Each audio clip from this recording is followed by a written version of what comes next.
وحده لا شريك له. Ya, Gus Dur kan tidak melihat. Dari mana dia bisa berkeyakinan? Kok orang nggak melihat berkeyakinan? Gus Dur itu buta mata juga buta hati. Iya, tapi kalau kita dari gambar ini banyak yang menggunakan baju dari FPI. Iya, Gus Dur ngelihat dari mana? Ya. Gus Dur itu buta matanya, buta hatinya. Gus Dur itu orang yang paling ditunduki ibu. Maka ketika dia menyuruh saya jadi ketua PKB, saya hanya jawab sedikit aja, tidak boleh ibu saya. Langsung ya sudah kalau gitu. Gus Dur ini saya kira satu-satunya presiden sing sobo kuburan. Ketika ditanya jawabannya begitu, sampai kok sering ke kuburan? Saya senang di kuburan ini, orangnya baik-baik, tidak ada yang saling fitnah, tidak ada yang ghibah, ngerasani sana ngerasani sini, dan lebih jauh daripada itu dia mengingatkan ke akhirat, ngepel kapal keruk. Gus Dur pernah ngepel kapal keruk. Jadi kalau sore oli tok di sini. Kamu tidak bayangkan itu. Nderekno Gus Dur capek.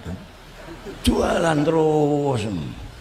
Jalannya tidak jalan secara fisik saja, tapi jalan secara rohania, baca buku tidak karu-karuan yang dibaca itu. Kalau saya cerita tentang bintang film ini dia sudah tahu.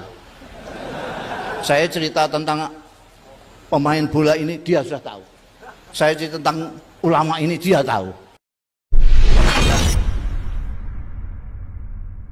Bismillahirrahmanirrahim. Karena beliau itu banyak berjalan, banyak. Saya capek, nderekno Gus Dur capek. Jualan terus.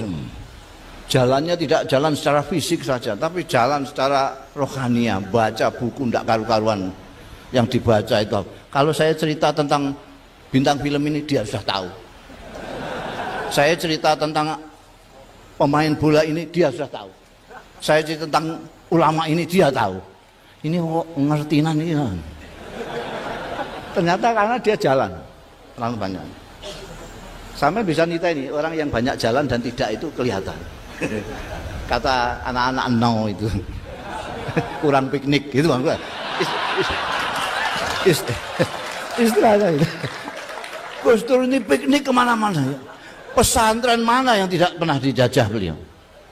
Mulai dari tambak beras sendiri, Denanyar, Tebuireng, Sarang, Krapyak, Tegalrejo, Al-Azharin.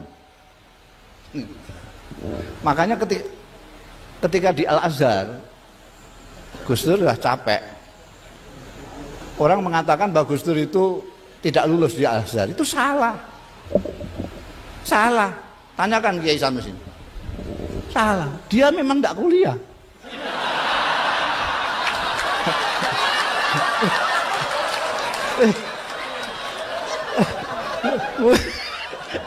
Gimana? Clear. Jadi itu ceritanya.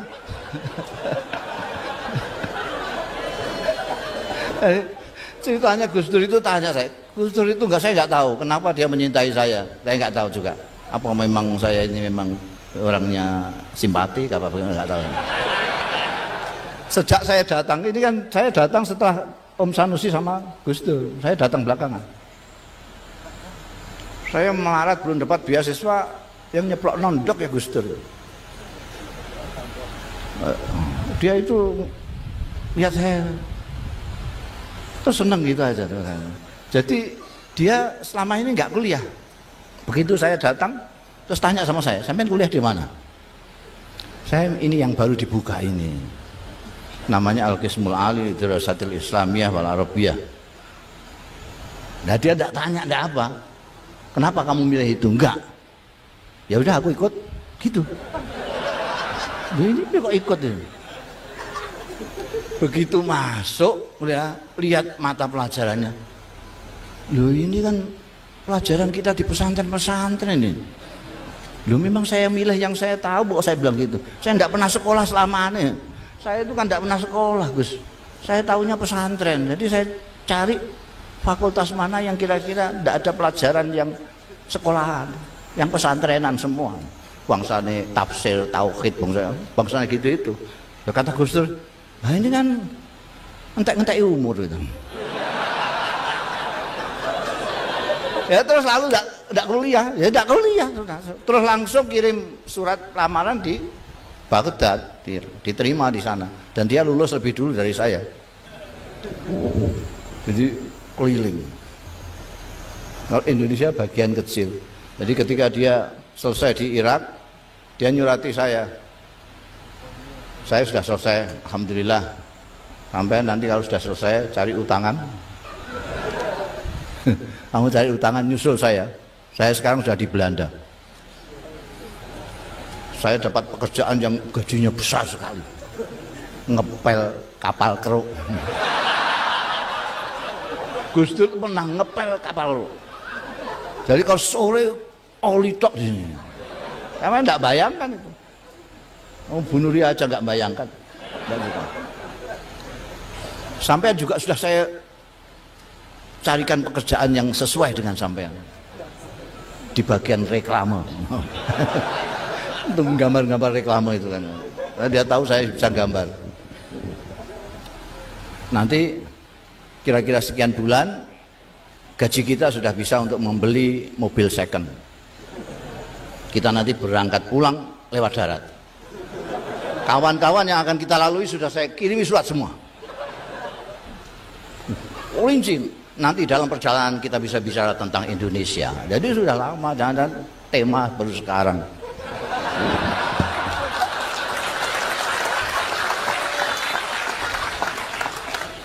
Sayangnya itu tidak terjadi karena dalam waktu yang bersamaan ibu saya datang. Saya harus mengantarkan ibu saya ke Mekah itu.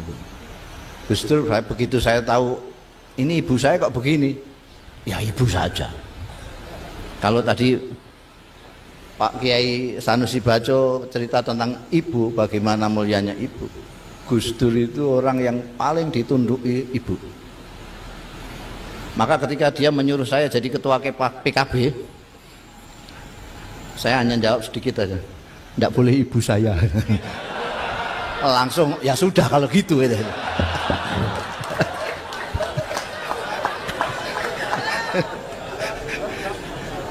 Kembali kepada ceritanya Gus Dur tadi ya. Jadi Gus Dur sampai karena banyak berjalan, beliau sudah sampai kepada ukhuwah insaniyah. Sampean mungkin ukhuwah Nahdiyah saja masih tertatih-tatih. Ukhuwah Islamiyah saja masih tidak terbayangkan gimana. Apalagi sekarang ini kalau orang Islam kayak di sini gitu enak ya. Wah, guyang-guyu. Wong khol kok guyang-guyu itu enggak.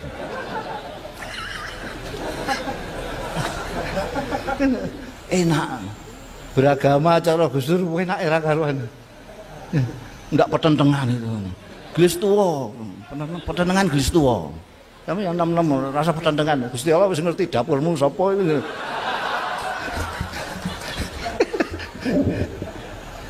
Gus Dur sudah sampai insan, manusia. Jadi beliau itu sudah manusia yang dipikirkan. Tidak orang Islam tok, jangan. Jadi apalagi kok hanya politisi tok, hanya seniman tok, hanya enggak. Ini sudah manusia. Ini kuncinya. Anak Gus Dur sudah manusia, maka yang dipikirkan juga yang manusia. Jadi bisa memaklumi semua Gus Dur.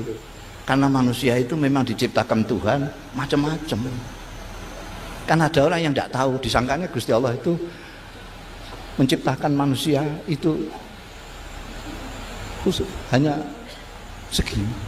Menciptakan swarga itu hanya untuk orang segini. Dia pikir swarga itu sak Jakarta tok gitu.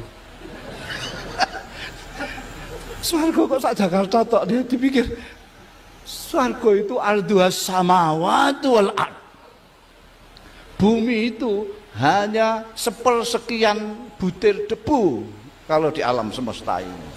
Anda buka YouTube pakai kunci bumi, klik, lihat itu kecilnya bumi. Bumi, matahari sekian, sini ada lagi guru, ini tidak kelihatan. Apalagi kok Jakarta, apalagi kok TPS. La ilaha illallah. Pilkada kok mikire koyo donya salam.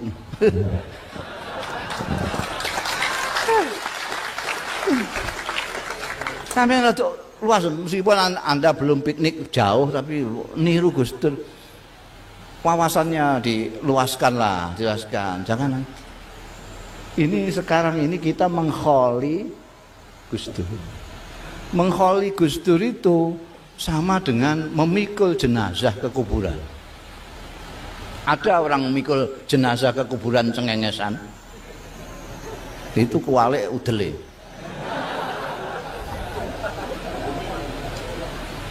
Kalau orang memikul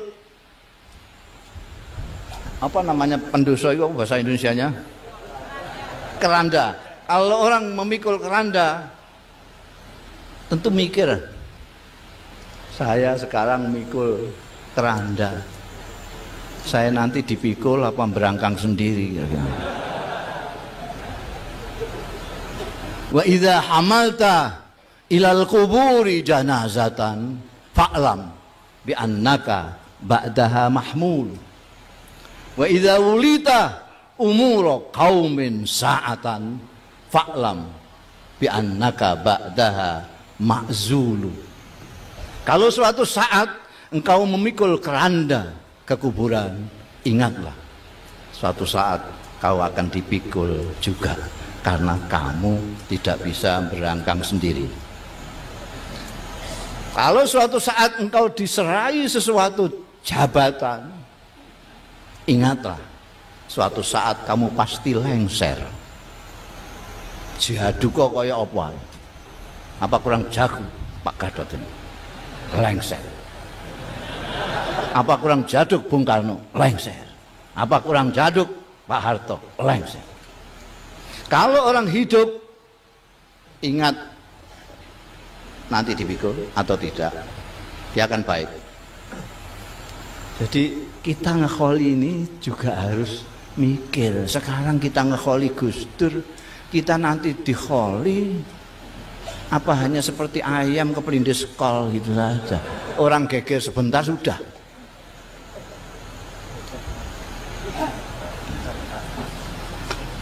Ingat mati ini penting. Ada orang sombong, angkuh, petentang-petenteng karena dia lupa kalau akan mati. Di tempat saya ada yang diajak takziah nggak mau. Kang Parno takziah yuk ke tempatnya Parno. Rasudi. Loh kok Rasudi gimana takziah?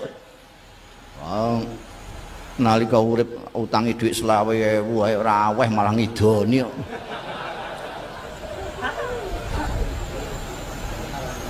Ben kono direbung semut ra ora.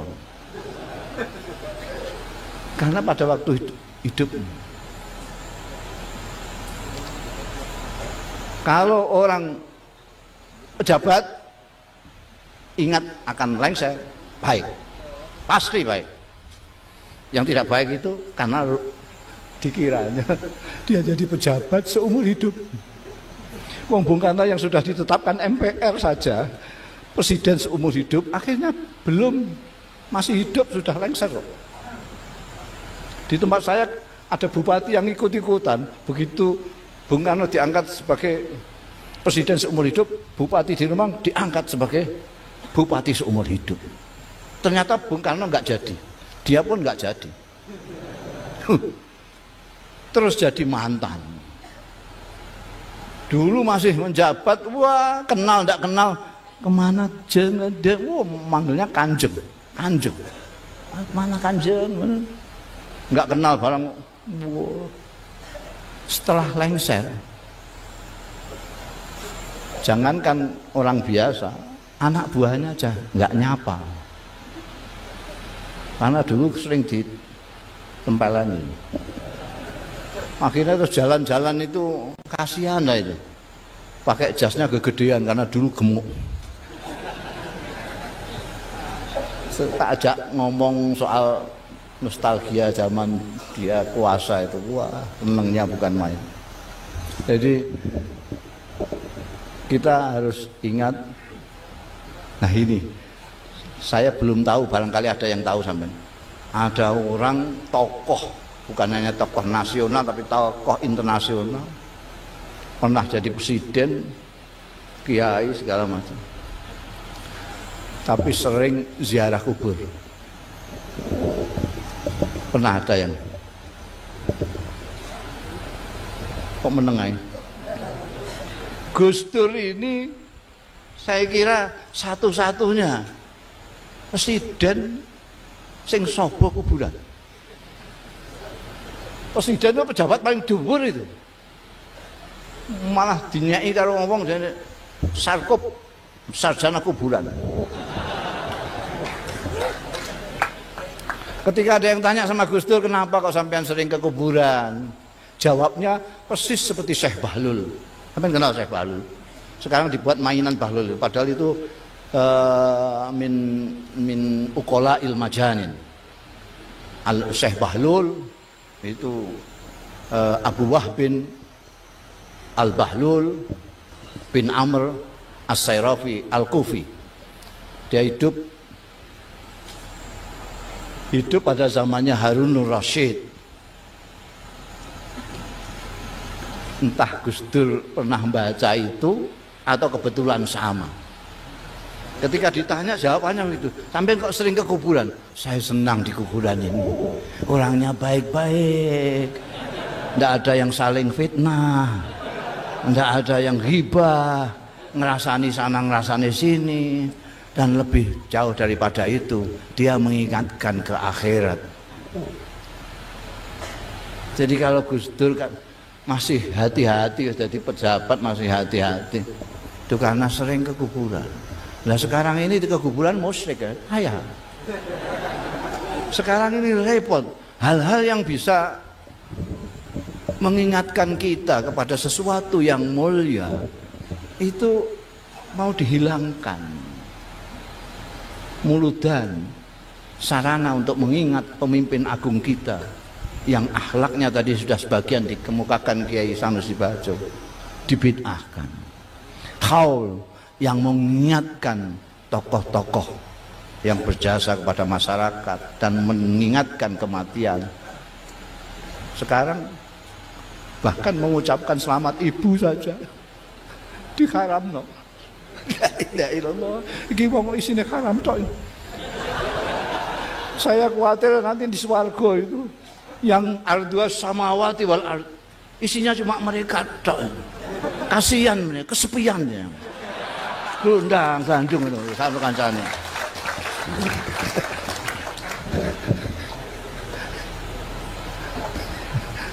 Wong dikandani iki eling mati kok malah keplok-keplok gitu.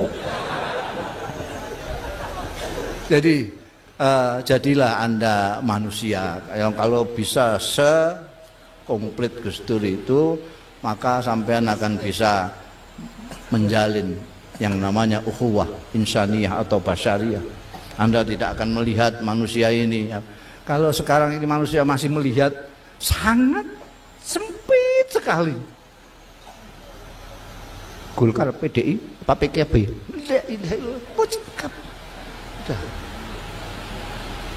Kalau orang PKB lihat Golkar kok enggak. Yang aneh NU ini. NU kalau ke Golkar pakai kacamata Golkar. Kacamata NU ini ditinggal.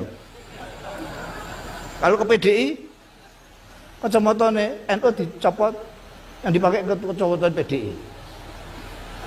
Jadi kalau lihat sama-sama NU-nya enggak kelihatan.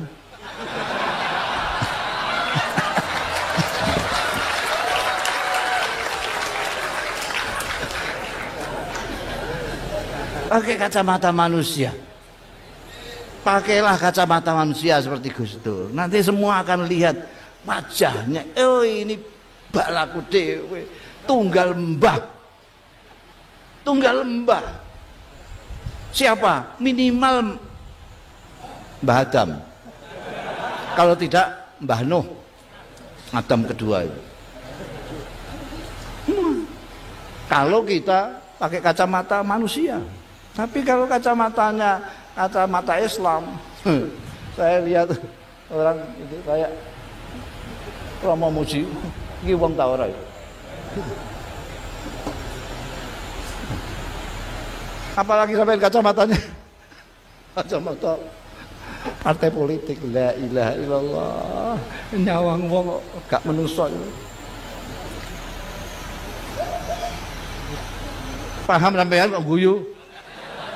Amin. Jadi berusahalah bagaimana menjadi manusia. Ingat-ingat bahwa kullukum min Adam wa Adam min turab. Kalian semua itu dari Adam, Adam dari tanah.